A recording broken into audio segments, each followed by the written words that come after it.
గలతీ పత్రిక 3వ అధ్యాయము 13వ వచనాన్ని మనం చదువుకుందాం.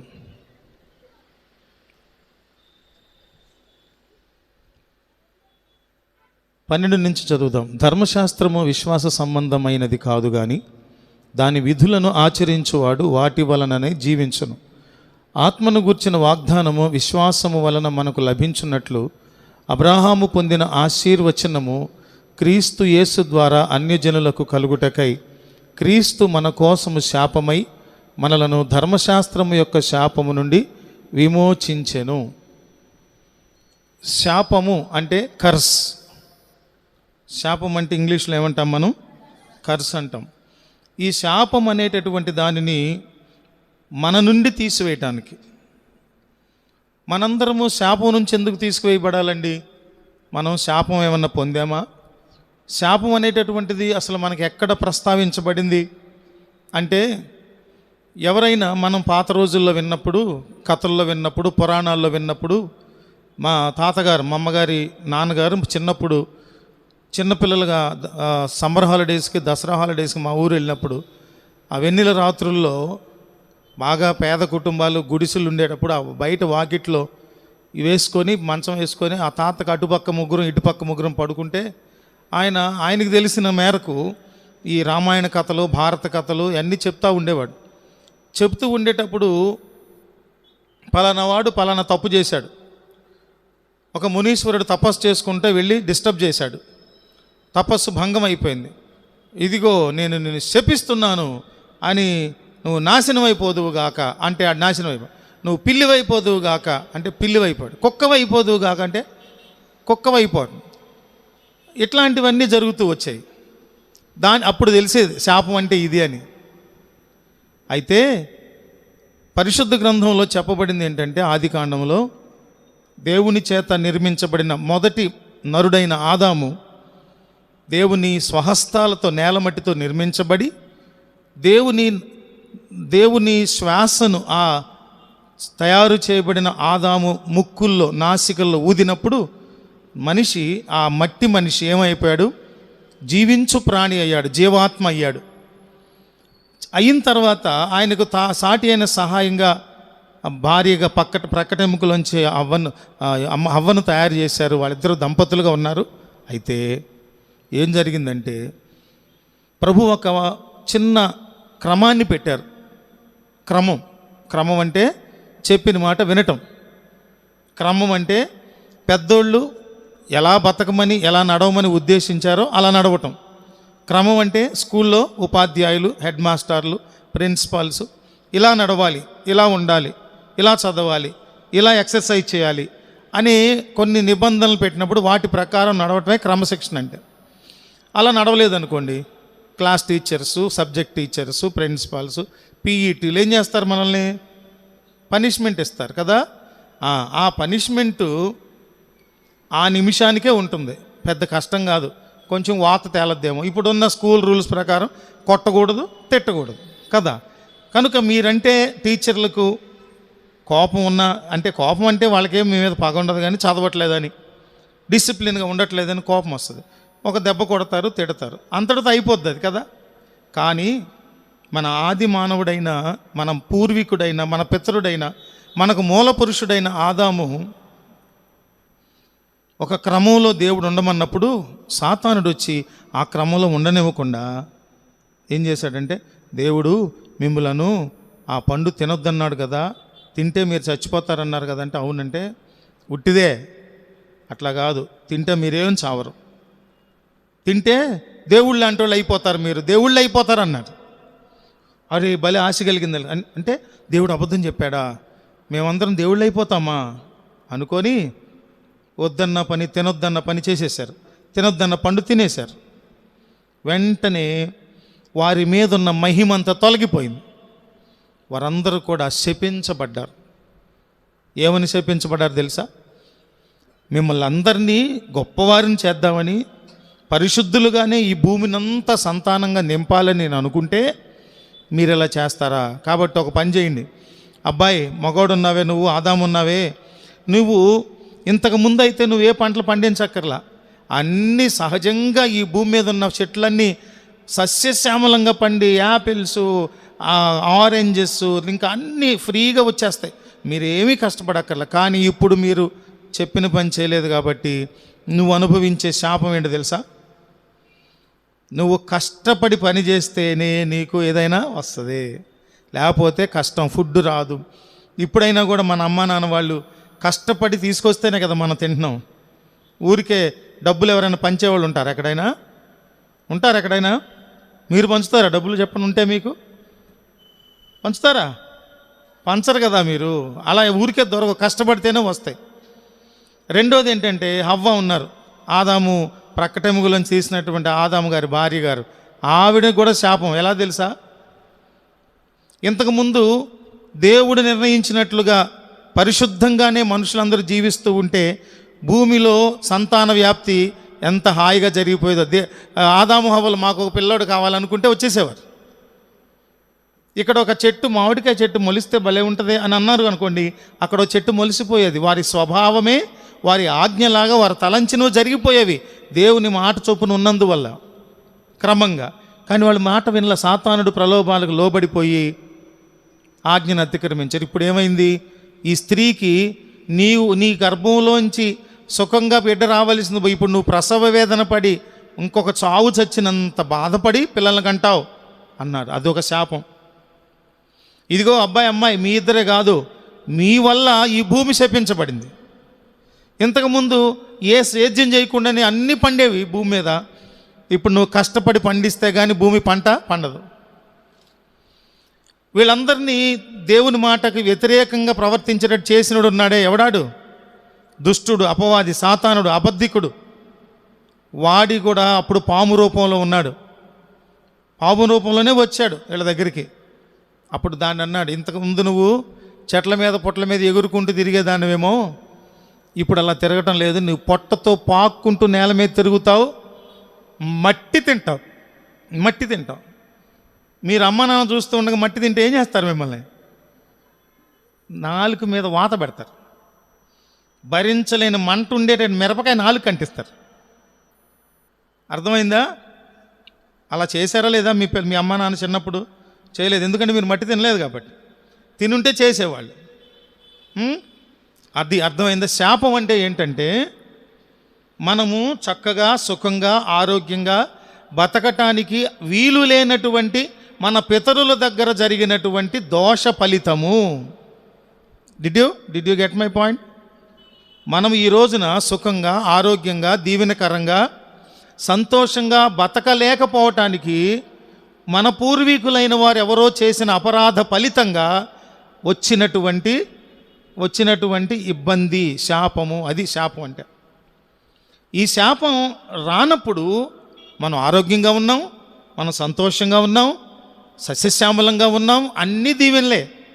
ఎప్పుడైతే ఆజ్ఞను అతిక్రమించిన ఆదాము దగ్గర నుంచి మనకు శాపం వచ్చిందో, ఆ శాపము ఉన్నంత కాలము మనందరం కూడా రోగాల పాలైపోతున్నాం, కష్టాల పాలైపోతున్నాం, ఏడుపులు, మతిమరుపు. ఎంత చెప్పినా టీచర్ గారు పాఠాలు అర్థం కావు. బాగా చదివిన పరీక్షలో రాద్దాం అనుకున్న సమయానికి ఏవి గుర్తురావు. పరీక్షలంటే భయం. అంతెందుకురా, పేజీలు ప్రశ్నలు 20 లెసన్స్ 30 లెసన్స్ చదివి అప్పచెప్పే మీరు సండే స్కూల్లో ఒక్క వచనం అప్పచెప్పండిరా అని కంటత వాక్యం ఇస్తే పెంకులు రేకులు లెక్క పెట్టేది, స్క్రూలు నట్లు బోల్ట్లు లెక్క పెట్టేది ఆకాశం వెంక చూసి. ఎందుకని తెలుసా? ఇదంతా పూర్వకాలపు శాపం యొక్క ఫలితం, మతిమరుపు. తల్లిదండ్రుల మాట వినకపోవటం, అబద్ధాలు ఆడటం, ఒకళ్ళనొకళ్ళు కొట్టుకోవటం, జుట్లు పీక్కుపోవటం, పిన్నీసులు పెట్టి గుచ్చుకోవటం, పక్కన వాడిని గుద్దటం. కొంతమందికి ఒక అలవాటు, ఆదమర్చేద నిలబడి ఉంటే ఎక్కడి నుంచి వచ్చి నెట్టేయటం కదా. ఆవిడే కాదు, ఉన్నారు చాలామంది ఉన్నారు, గట్టికలు ఉన్నారు అక్కడ. ఇక్కడ కూర్చున్న బుద్ధిమంతురాలు కూడా కొన్ని చేస్తుంది. అది వాళ్ళ అమ్మమ్మకే తాతకే తెలుసు. దోల్పనలు చేస్తావా? నువ్వు కూడా దోల్పనలు చేస్తావా? చేయదంట. వెరీ గుడ్, మంచిది, అర్థమైందా? అయితే ఈరోజు మనం నేర్చుకునేది ఏంటంటే, ముగించబోయే ముందు ఈ శాపం అంతటినీ కూడానంట యేసుక్రీస్తు ప్రభువారు ఆ సిలువ మీద వేలాడి తాను ఈ మానవులందరి పాపాల నిమిత్తం, అందరి శాపాల నిమిత్తము సిలువలో ఏమయ్యారంట, ఆయన చనిపోయారట. నేను చదువుతున్నాను చూడండి, గలతీ పత్రిక 3:13. ఇప్పుడు అర్థమవుతుంది మీకు నేను చదివిన దాని అర్థం ఏంటో.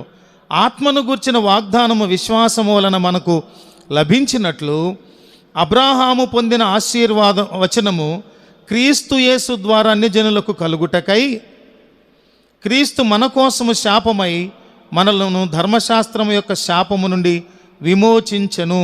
ఇందును గూర్చి మ్రాను మీద వ్రేలాడిన ప్రతివాడును శాపగ్రస్తుడు అని వ్రాయబడినది. యేసుక్రీస్తు ప్రభువారు సర్వమానవాళి పాప పరిహారార్థం, అంటే గతించిపోయిన, ప్రస్తుత, రాబోయే తరపు అందరి శాపముల నిమిత్తం ఆయన ఏమైపోయారు, కలువరి సిలువలో శాపముగా మారిపోయారు. కాబట్టి ఇక మన మీద శాపం లేదు. యేసయ్యను సిలువేసేటప్పుడు కూడా పిలాతు అనేటటువంటి గవర్నరు యేసయ్యను విచారణ చేసినప్పుడు ఏమైనా తప్పు ఉందేమోనని, ఎందుకు ఈయన బంధించారు, ఎందుకు ఈయన సిలువ మరణం వేయాలని ఆలోచిస్తున్నారు అని ఆలోచిస్తే ఆయనకి ఏ తప్పు కనపడకపోతే అందరి ముందు ఆయన ఈ మనుషుల్లో నాకు ఏ దోషము కనపడలేదని చేతులు కడుక్కున్నారు. అప్పట్లో ఉన్న పద్ధతి, చేతులు కడుక్కుంటే ఏ తప్పు లేనట్టు. ఈయన పరిశుద్ధుడైన వారిని, నీతిమంతుడైన వారిని మరణానికి అప్పగిస్తే వచ్చే శాపం నా మీద ఉండకూడదని ఆయన ఏం చేశారు, చేతులు కడిగేసుకున్నారు. అప్పుడు ప్రజలందరూ అన్నారు, లేదు లేదు, ఈ మనుషుణ్ణి సిలువ వేయండి, సిలువ వేసే విధానంలో శిక్షించి చంపేయండి. అయితే మరి ఆచారం ప్రకారం పస్కా పండగ ప్రకారంగా మరి ఒక ఖైదీని విడుదల చేయాలి కదా. ఎవరిని విడుదల చేయాలంటే బరబ్బాను విడుదల చేయండి. బరబ్బాను విడుదల చేస్తే వారు అప్పటికే నరహంతకుడు, గోండా, బందిపోటు, అటువంటి వాడినేమో ఏం చేయమన్నారు, విడుదల చేయమన్నారు. పరిశుద్ధుడేమో అప్పుడు అన్నారు ఆ ప్రజలు, ఈయన చంపేస్తే, సిలువ వేస్తే శాపము తగులుతుందనేటటువంటిది తెలిసి కూడా వాళ్ళు అన్నారు, ఈ తప్పు, ఈ దోషము, ఈ శాపము మా మీదను మా పిల్లల మీదను ఉండనివ్వండి, ఉన్నా పర్వాలేదు, ఈయన మాత్రం సిలువ వేయబడాలనేసారు. కాబట్టి ఇప్పుడు ఏమైంది, ఆ యేసయ్య చనిపోయిన తాలూకు ఆ అప్పగింపబడిన దాని తాలూకు శాపం మన మీదకి వచ్చింది. ఎవరి వల్ల అంటే మన పితరులైన వారు 2000 సంవత్సరాల క్రితం చేయబడిన ఆ శాపాన్ని మీద వేసుకున్న చర్య. దానివల్లనే, ఈ శాపం వల్లనే, నేను మూసేస్తున్నాను, ఈ శాపం వల్లనే మనందరికీ రోగాలు, తెగుళ్ళు వస్తున్నాయి. ఏమొస్తున్నాయి చెప్పండి, రోగాలు, తెగుళ్ళు. కరోనా వచ్చిందా? కరోనా తెలుసా మీకు? ఎంతమంది చచ్చిపోయారు? దగ్గి దగ్గి దగ్గి దగ్గి మొట్టమొదట చైనాలో వచ్చినప్పుడు కొన్ని వీడియోలు పెట్టేవారు మనకు, చూసారు? మొట్టమొదట్లో రోడ్డు మీద ఎక్కడ పడితే అక్కడ దగ్గి దగ్గి దగ్గి దగ్గి అక్కడ పడిపోయి చచ్చిపోయేవాళ్ళు. అంత సివియర్గా ఉండేది, లంగ్స్ని అరెస్ట్ చేసేసేది. ఈ కరోనా వైరస్ వెళ్ళి మన ఊపిరితిత్తులను అలాగా కట్టి పడేసి పని చేయకుండా ఆపేసి ఇక్కడ ఊపిరి ఆడక చనిపోయేవారు. అంత ప్రమాదం, తెగుళ్ళు వచ్చినాయి. దేనివల్ల వచ్చినాయి చెప్పండి? మన మీదున్న శాపం వల్ల. మనకు మతిమరుపు, తెలివి తక్కువతనం ఇవన్నీ ఎందుకు వస్తున్నాయి? ఉన్నటువంటి శాపం వల్ల. అన్నీ కూడా అందుకే వస్తున్నాయి. చాలామంది ఇలా మాటలు నమ్మరు. అయితే ఇందులో ఇంకొక విషయం మనం నేర్చుకోవాల్సింది ఏంటంటే, మనము ఫ్రిడ్జ్లో ఉన్నటువంటి చల్లటి నీళ్లు తాగటం, చల్లగా ఫ్రిడ్జ్లో పెట్టిన పుచ్చకాయలు అవేవో తినటం, కర్బూజాలు తినేయటం, విపరీతంగా చాక్లెట్లు తినేయటం, విపరీతంగా బిస్కెట్స్ తినేయటం, విపరీతంగా చల్లటివి డ్రింక్స్ తాగేసేయటం, ఐస్ క్రీములు తినేసేయటం, ఇవన్నీ తినండి. ఊరికే రుచి చూచినట్లు తినాలి, కానీ తల్లిదండ్రులను పీడించి పిప్పి చేసేసి కొనేదాకా వాళ్ళని ఇబ్బంది పెట్టి తినటం వల్ల, అటువంటివి తినటం వల్ల మీకు నిమ్ము చేసి జలుబు వస్తుంది. అటువంటిది చేయకూడదు. తర్వాత దుమ్మున్న చోట ఆడకూడదు, దుమ్మున్న చోట పడుకోకూడదు. ఆ దుమ్ము దిండ్లు వేసుకున్నారనుకోండి, మురికి పట్టి నెలల తరబడి ఆ దిండులో ఉన్న మురికి అంతా ముక్కుల్లో లోపలికి వెళ్ళిపోయి జలుబులు, దగ్గులు, ఆస్తమాలు, బ్రాంకైటిస్లు ఇవన్నీ వచ్చేస్తాయి. అందుకని యేసయ్య మన మీద పూర్వీకుల ద్వారా వచ్చినటువంటి ఆ శాపాన్ని తన మీద వేసుకొని కలువరి సిలువలో ఆయన మనందరి కొరకు శాప విమోచన కొరకు చనిపోయారు.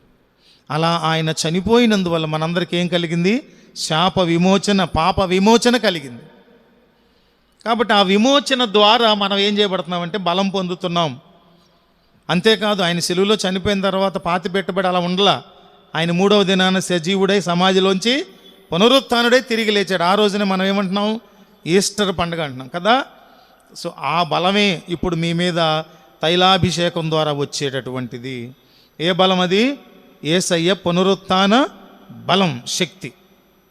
ఆయన పునరుత్థాన బలం, శక్తి ఎంత గొప్పది తెలుసా? మనకున్న ప్రతి సమస్య నుంచి విడుదల చేయగలిగిన శక్తి ఆయన పునరుత్థానానికి ఉంది కదా. మరి చిన్నపిల్లలందరికంటే ముందు, వారి తర్వాత కొంచెం హైట్ ఉన్నవాళ్ళు, ఆ తర్వాత పెద్దవాళ్ళు, అట్లాగా వరుసగా మోకరించండి. ఈరోజు 21 రోజుల చివరిలో మనము ప్రతి ఉపవాస ప్రార్థన లాగే ఇప్పుడు కూడా మనం స్వచ్ఛమైన ఒలీవ నూనెతో మీకు తైలాభిషేక ప్రార్థన చేయబడుతుంది. ప్రార్థన చేసుకుందామా? ప్రార్థన చేసుకుందాం. కళ్ళు మూసుకోనండి. పరిశుద్ధుడా, గొప్ప తండ్రి, ఈరోజు సర్వమానవాళి మీద ఉన్న ఆ శాపమును తొలగించడానికి మీ ప్రియకుమారుడైన క్రీస్తు వారి కలువరి సిలువ యాగం ద్వారా మమ్మల్ని అందరినీ విమోచించినందులకు, అంతేకాదు పునరుత్థాన బలమును కూడా అనుగ్రహించినందులకు, ఈ శక్తితో, ఈ బలముతో పిల్లల మీద ఎటువంటి దుష్టుని ప్రభావాలు లేకుండా, ఎటువంటి రోగములు, ఎటువంటి మతిమరుపు, ఎటువంటి అవిధేయత ఇవేమీ లేకుండా నీకు విధేయులై తల్లిదండ్రులకు, దేశమునకు, గురువులకు, దైవజనులకు గొప్ప పేరు ప్రఖ్యాతులు తెచ్చేటటువంటి బిడ్డలుగా చిన్న బిడ్డలందరూ పెంచబడినట్లు, నీ వాక్య నాయన ఉగ్గులో, పునాదిలో బిడ్డలు పెరగబడినట్లు కృప చూపించమని, గూగుల్ మీట్ ద్వారా పాల్గొన్నటువంటి కుటుంబాలలో ఉన్న బిడ్డలకును, నేరుగా ఇక్కడ పాల్గొన్నటువంటి బిడ్డలకును కావలసిన అన్ని విధాలైనటువంటి దీవెనలు మీరే సమృద్ధిగా కుమ్మరింపచేయుమని యేసుక్రీస్తు ప్రభు వారి గొప్ప నామములో ప్రార్థించి స్తుతించి వేడుకొనుచు ఉన్నాము తండ్రి. ఆమేన్.